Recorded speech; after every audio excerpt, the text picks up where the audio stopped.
सांगायचं की या महाराष्ट्रामध्ये हे जे साऊथ इंडियनच्या लोकांनी अशा प्रकारे आपल्या महाराष्ट्रातल्या लोकांच्या आरोग्याशी जो खेळ मांडला होता.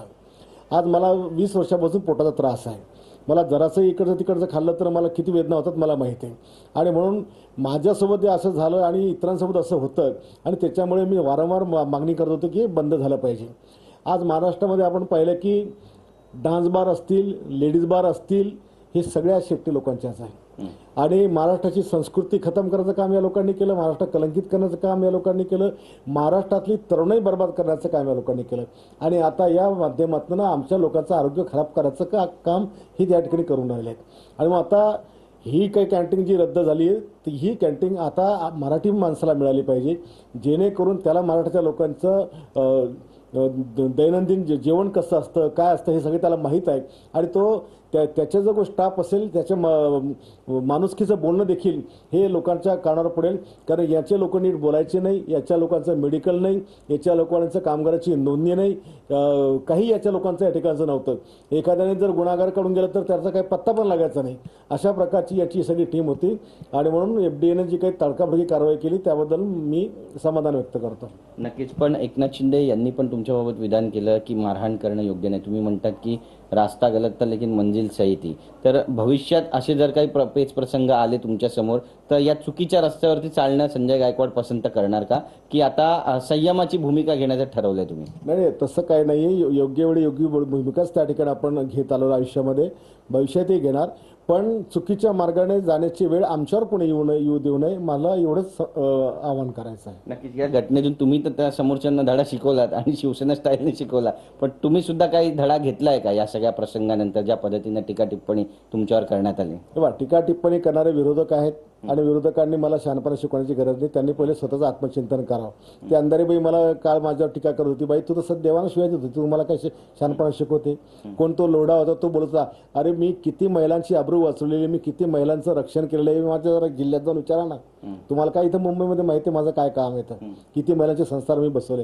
त्याच्यामुळे या विषयाकडनं वेगळीकडे नेऊन बदनाम करायचा प्रयत्न केला. त्याच्यामुळे आमच्या लोकांना सगळ्यांना माहिती आहे की आमचा आमदार कसा आहे, आमच्या जिल्ह्याचा आमदार कसा आहे.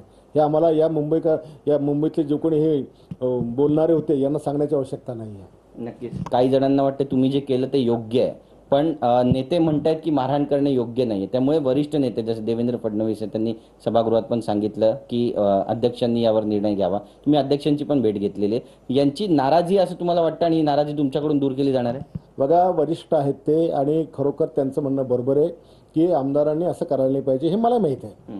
पण मला हे केल्याशिवाय मला पर्याय नव्हता. आणि म्हणून त्यांनी माझ्यावर नाराज जर असेल तर मी त्यांचा गैरसमज मी दूर करेल आणि कुठलंही त्यांचं मन खराब राहणार नाही, हे या ठिकाणी काळजी घेणार आहे. नक्कीच.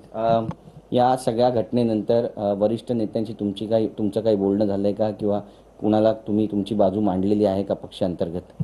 मी आता रायटिंगमध्ये सगळं देणार आहे आणि तोंडी भेटून पण मी बोलणार आहे आणि माझी बाजू मांडणार आहे. त्याच्यामुळे माझ्या पक्षाचे नेते किंवा वरिष्ठ नेते माझी बाजू ऐकल्यानंतर त्यांचं समाधान होईल. नक्कीच. एक राजकीय प्रश्न विचारायचा आहे. एकनाथ शिंदे हे दिल्लीमध्ये जाऊन वरिष्ठांची भेट घेऊन आले अशी माहिती मिळते. कसं पाहता? एकीकडे ठाकरे बंधू यांचा महाराष्ट्रामध्ये मेळावा होतो, यानंतर एकनाथ शिंदे यांची झालेली दिल्लीमध्ये वरिष्ठ नेत्यांसोबतची भेट, राजकीय तर्कवितर्क लावले जात आहेत. काही घडतंय महाराष्ट्रामध्ये राजकीय दृष्ट्या असं वाटतंय? नाही, काही घडत नाही. साहेबांचे आणि वरिष्ठ BJPच्या नेत्यांचे संबंध चांगले आहेत आणि काही कामानिमित्त काही पक्षाच्या विषयासाठी ते भेटायला जातात, हे त्यांचं रुटीन आहे. त्यामुळे वेगळं काही अर्थ काढण्याची गरज नाही. काल देवेंद्र फडणवीस यांनी महत्त्वाचं विधान केलेलं आहे. खरी शिवसेना जी आहे ती एकनाथ शिंदे हे घेऊन बाहेर पडलेले आहेत, अजितदादाही खरी राष्ट्रवादी घेऊन बाहेर पडलेले आहेत आणि राहुल नार्वेकर यांनी जो न्यायनिवाडा केला त्याला सुप्रीम कोर्टाने दुजारा दिला. त्यामुळे पक्ष सुद्धा ते म्हणतात. बरोबर आहे. खरे पक्षच ही जी महायुती आहे ही खऱ्या पक्षाची महायुती आहे, जी बाळासाहेब ठाकरेंना अभिप्रेत होती, जी प्रमोद महाजनांना अभिप्रेत होती आणि तीच महायुती आज कायम आहे आणि त्याच्यावर सुप्रीम कोर्टाने देखील शिक्कामोर्तब केलेला आहे. नक्कीच. शहापूर जिल्ह्यामध्ये एक धक्कादायक घटना घडलेली आहे.